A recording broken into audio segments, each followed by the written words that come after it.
A sense of purpose and focus attends President Uhuru Kenyatta's conduct of business nowadays. His legacy at the fore of his mind, he is effecting a firmer grip on institutions that he believes let him down in his first term.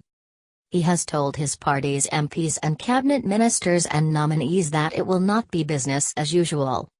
He will be ruthless with those he has given jobs who won't deliver. Friend and foe are confounded at how discreet the president has become lately, sometimes doing the exact opposite of what they expect. He keeps things under wraps. For example, only a handful of his aides knew when he would announce his cabinet, and fewer who would feature on it.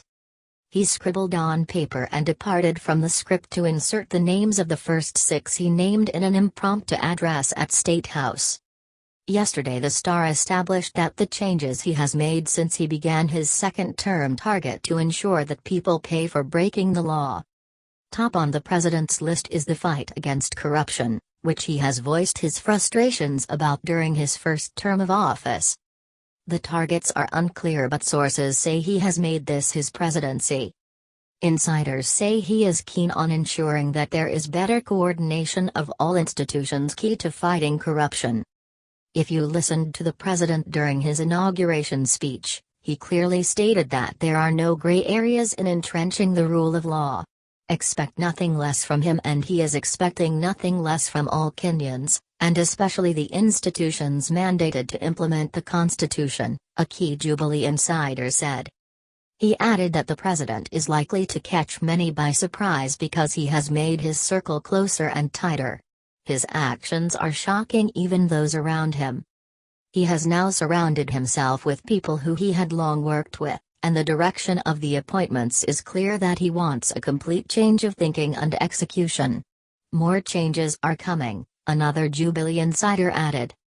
Uhuru plucked a key ally and longtime aide, Solicitor General Nji Mutri, from the powerful State Law Office, where he was the accounting officer, and appointed him the Deputy Chief of Staff. The move has widely been seen as a demotion, but it brings him nearer the president to superintend over the implementation of the Big Four plan under the Presidential Delivery Unit. Nji, a longtime PA, is the man the president deploys on sensitive missions. He was closely involved in the ICC cases, and was the face of the controversial payment of Sh1.4 billion for the aborted Anglo leasing contracts. The contract, which the Kenya government said it was bound to pay because it had gone into international arbitration, was roundly condemned as a fraudulent and undeserving use of the public purse by the Treasury. Even at the State Law Office, Nji was intensely involved in the president's matters as a core member of his team of legal and political fixers. He has just brought him closer. Significant, too, is the appointment of former Nakuru Governor Kinuthia Mbugua as the Controller of State Houses. The former paramilitary policeman has brought a sense of discipline and eeriness in the corridors of State House as custodian of the president's diary. Experienced former appellate Judge Paul Gara and lawyer Kennedy Ageto are expected to bring discipline, professionalism, strategic thinking and coordination to the government's response to legal issues.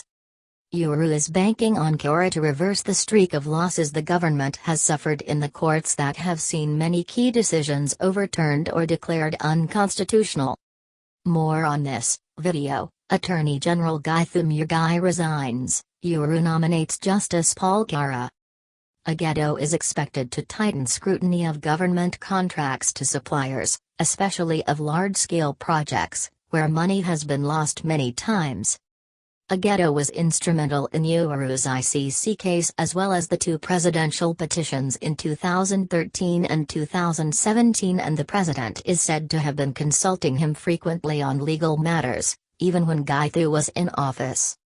Ageto has previously served as counsel for parties appearing at the Arusha-based International Criminal Tribunal on Rwanda.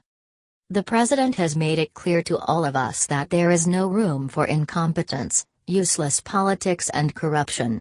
The people he is picking have clear briefs, said Jubilee Secretary General Raphael Tuju yesterday. Jubilee Vice Chairman and close confidant David Morath earlier told KTN in an interview before the August 8 election that Uhuru would be ruthless and lethal if he was re-elected. "I am very sorry for people if Uhuru gets re-elected. Because his agenda will be his legacy issues, which will be anchored on law, order, discipline and the fight against corruption," Morath said then. He said that Uhuru would not tolerate anyone who stood to taint his image as he serves his final term. Instead, he will deal ruthlessly with the corrupt in his government, sacking them and ensuring they face the law. "I know this is somebody who will go after even his friends like me. He is the only guy who sacked 6 ministers on allegations. Mere allegations. He did not return them even after they were cleared," Morath added. Details: "Be a dictator to save Kenya," Jubilee Vice Chair David Morath advises Uhuru. Those around Uhuru are saying he believes that once there is respect for the rule of law, then the government will have an easier task achieving its Big Four economic plan. Cabinet secretaries, principal secretaries and those in the newly created position of chief administrative secretaries have been given clear instructions on their goals. Other than meeting the targets set by the yet-to-be-published Big Four plan, the officials are to adhere strictly to the roles defined in an executive order the president is to sign soon. Last Friday, Head of Public Service Joseph Kainiua held a meeting with CASAs and explained to them their roles and the expectations of the president. Uhuru's changes have left many guessing about his exact mission as he cleans up the house. He now has a new Attorney General, a new Director of Public Prosecutions, a new Solicitor General, and new heads of the police units. Besides spreading his arms around the investigative, security and prosecution arms of the state, the president has vested the core job of implementing the Big Four agenda in a coterie of ministers he trusts: James Macharia for infrastructure and housing, Cicely Kariuki for health, Mwangi Kianjuri for agriculture, and manufacturing in its brainchild, Aden Mohammed. Then there are the service ministries of security, Fred Mashangai, information, Joe Mucheru, and foreign relations, Monica Juma, who a source close to the president described as individuals who have earned the trust of the president through performance. Sources say the president is also targeting to change the heads of the Ethics and Anti-Corruption Commission and eventually the judiciary, where he has grouses. That is not far-fetched, after this week's nominations of 4 members to the Judicial Service Commission. Gatundu South MP Moses Kuria told the Star that Uhuru is now very experienced as president and is taking the lessons from his first term to build up a formidable team. He was largely an outsider in the government system in 2013 and this is no longer the case. In my view, he is no longer taking chances and seems impatient for results, Kuria said. The vocal Jubilee legislator said that the president, who hails from his constituency, spent part of his first term building on the hardware for his administrations and is now putting in place the software. The game is definitely different now and needs new players. Not to say the others are bad, but there is the need for a different strategy. For instance, the new housing PS is an investment banker.